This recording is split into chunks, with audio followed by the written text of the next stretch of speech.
Today I'm going to demonstrate how to make the train stack for the miniature train. There's several ways once again to do this. One way is that you can sketch this entire section profile and do a revolve. I'm going to actually sketch it without the hole so I can add the hole after the fact. Either way would be fine. I'm going to start with the standard.ipt, or I can hit new and get my standard.ipt here as well.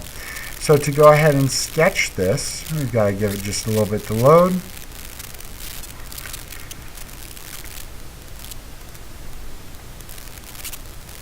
To sketch this, I'm going to create a new sketch, and I can pick a plane once again, and I'm going to sketch out that profile and do a revolve of it. I can type in my measurements as I go, or I can go ahead and come back after the fact and type in my measurements. So I'm putting a couple of them in as I go, and then when I come up at an angle, I'm going to stop putting them in. Remember, if I want to, I could come in here and sketch this inner profile, so I'll show you real quick what that would look like. If I sketched it like this, I'd have to put all my dimensions on, but I could go ahead and do something like that and then do a revolve of that entire object, and that would give me my train stack. Like I said, I wanted to go ahead and do it with the whole command instead of doing it that technique, so I'm going to come back to, let's see, right there, and I'm going to go ahead and make mine come straight across to the center and down. I need to put some dimensions on to get it to all turn blue, so let me work on that here for just a moment.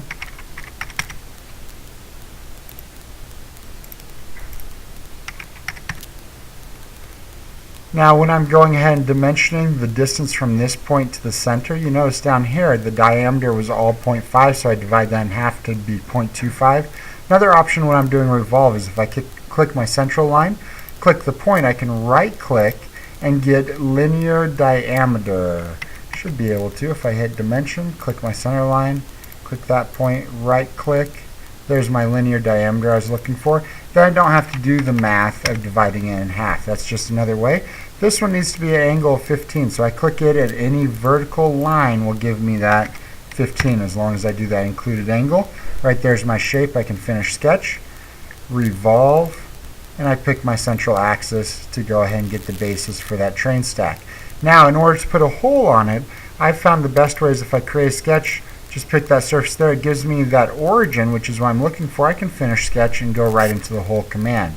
I can pick that origin that I want to use for my hole center.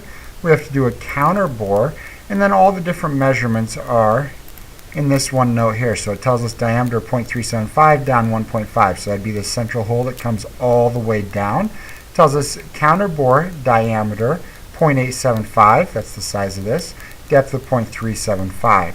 So when I come back into my program, I can type all that in over here. Diameter 0.375, depth of 1.5, counterbore diameter 0.875, depth of 0.375, and we want a flat bottomed hole for that. We hit OK, and right there is the train stack all done. Remember, this is just one of the ways to create that train stack. There's more than one way to do anything that we do in Inventor.